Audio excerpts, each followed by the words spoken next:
Hey there, Internet friends. Trevor Starkey here with my post-E3 wrap-up of the E3 conferences. It's been a few days coming, but for this kind of first day after E3 is all done, I wanted to take a moment to go back and look at how I thought all of the conferences performed. This isn't a who won E3 kind of thing, because I think every company came out and had certain objectives and certain messaging that they were trying to drive home, and that's going to resonate differently with everybody. So instead, it is my personal ranking and how I thought each of the conferences kind of fell in the hierarchy of what I'm interested in, and that's going to include, my personal takes on the games that were shown, the variety of the presentation, and the presentation itself. So without further ado, let's run through them. Number 7, EA. Now, apart from a few very brief shining moments where you had Janina Gavankar come out and show off a little bit of Star Wars Battlefront 2, the whole conference that EA put together was kind of a dredge for me. Their sports games just don't do anything for me. And then even after Janina came out, they ended up ending the conference with like a 15-minute demonstration of the multiplayer, which just dragged on way too long and did nothing to engage me in that. So really, I'm only interested in Star Wars Battlefront 2. Battlefield 1's content might have won me over if it had come out back closer to when the game came out, but I don't think it's going to end up reeling me back into the game. So really, they just had Battlefront, and that was such a small component of their conference that it ends up at the bottom of my list. Number 6, Devolver Digital. Now, this is based purely on the style of the presentation and the audacity of which they did it to parody kind of E3 as a whole.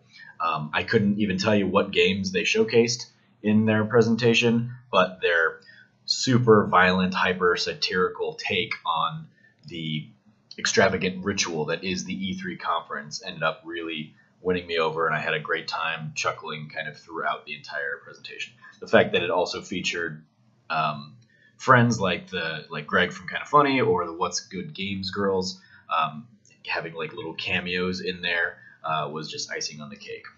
Now, if only I had known that Devolver also had like an off-site thing going on, if I had found that out before the show ended, that would have been cool, and I would have gone and checked out some indie games, but I didn't realize that that was a thing until like 6 o'clock yesterday afternoon, so whoops.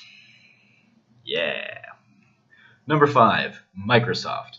Now, I admittedly don't know what Microsoft needed to say to win me over on the Scorpio Xbox One X, but this wasn't it. I'm glad they came in under the $600 price point I had expected, but the fact that they're selling another console for $499 just 4 years after their last console for $499 didn't set the world on fire and ended up failing to capitalize on the market share really doesn't leave a great visual in my mind. I appreciate that they focused on games, but there really just weren't enough of them out there, and certainly not enough for me to invest in another $500 system when the few games that I'm interested in, like Cuphead and Tacoma and Crackdown and the eventual Ori sequel, will all probably play just fine on a regular Xbox One. So I'll dust off my Xbox One for them and save myself the $500 to buy some games. Number 4, Nintendo. Fittingly, my middle-of-the-road conference this year.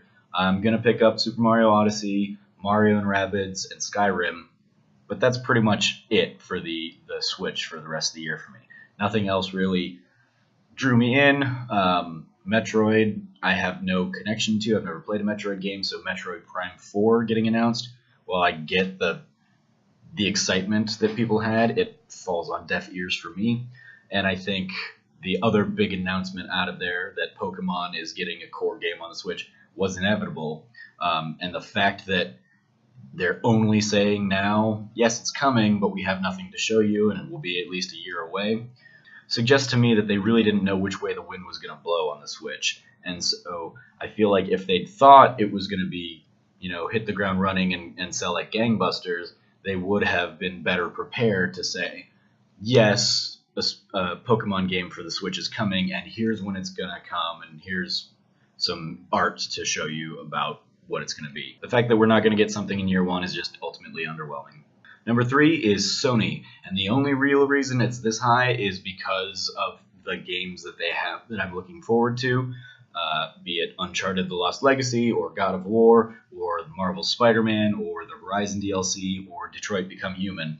And even if you throw in the pre-show announcements that they threw out there of Ni no Kuni and Undertale being a big one, like, Sony has the games I want to play. But overall, Sony has shown us in the last few years that they're really good at building hype and putting something out there way too early, and so I've just kind of been worn down by it, and I can't get excited about something that I know is at least a year or two away still, unless it's a really big something that gets announced that can kind of break through that barrier and say, yeah, I'm excited for it, even if I know I'm not going to play it for 3 years. So the fact that we didn't get any crazy new announcements, or we didn't get dates on a lot of the things that we knew about, ends up leaving the conference as a whole, presentation-wise, underwhelming, but it makes it this high on the list because of the sheer number of games that I want to play from them. So I needed something big, and for me, yet another remaster remake of Shadow of the Colossus isn't going to be that. Number 2 is Ubisoft, and they surprised me. I was expecting a very standard Ubisoft conference where they'd show a game, they'd talk about it, and then they'd show a little bit more of it. And they definitely did that, but their conference also had a lot of heart in it. One of the defining images that is going to stand out when I look back on this E3 is going to be that image where the camera cut to the Mario and Rabbids creative director, David Soliani, looked up his name to make sure I got it right, David Soliani, and the tears of pride in his face when Shigeru Miyamoto is up there praising this game that he's put so much heart into. You had that moment, and then at the end of the conference you have Michel Ancel, who's excited to be talking about Beyond Good and Evil 2 as a reality 15 years later. Those two moments stood out as heart in a series of press conferences that kind of felt like by the numbers, game. And the fact that Ubisoft managed to take a game I had completely written off in Mario plus Rabbids and actually convince me that that looks like a game I want to buy in a matter of minutes is a pretty solid feat in a press conference. So that's why Ubisoft kind of makes it up to my number 2 slot. And number 1, Bethesda. Now, putting aside that Bethesda will always be my first E3 press conference, and the fact that Bethesda Land in and of itself was an awesome little theme park that they set up in the middle of downtown LA with food and fun and drinks and a great old time, Bethesda gave me the conference that I wanted. They focused on games that you will play by the end of this year. Didn't bother me that the conference was short. Nintendo's was shorter, but nobody cared about that. I probably won't even play most of their slate, but you had Wolfenstein 2, the new Colossus, that had me excited to jump back into that world. I also really admire Bethesda's commitment to VR, be it through Doom or Fallout, or as we would see at the Sony conference, Skyrim. It's impressive that they're putting that much effort and weight behind the tech and trying to really make VR viable and make it worthwhile for longer AAA experiences. And yeah, I originally scoffed at the idea of Skyrim being lauded as a Switch game, having come out 5 years ago or whatever, but seeing the Master Sword up there and the realization that, yeah, I can play that game on the go when I come to conventions like this has me really excited. So those are the reasons why Bethesda was my favorite conference of E3 2017. What did you think of the conferences? What was your ranking? Let me know in the comments below. As always, I've been your host, Trevor Starkey. You can follow me at SnarkyStarkey on Twitter. You can find other E3 videos on this channel. Subscribe to see the handful that are still going to trickle out through the rest of the week. And you can find more of my stuff over on Trevor Trove. And as always, until next time from here at the Trove, treasure your friends.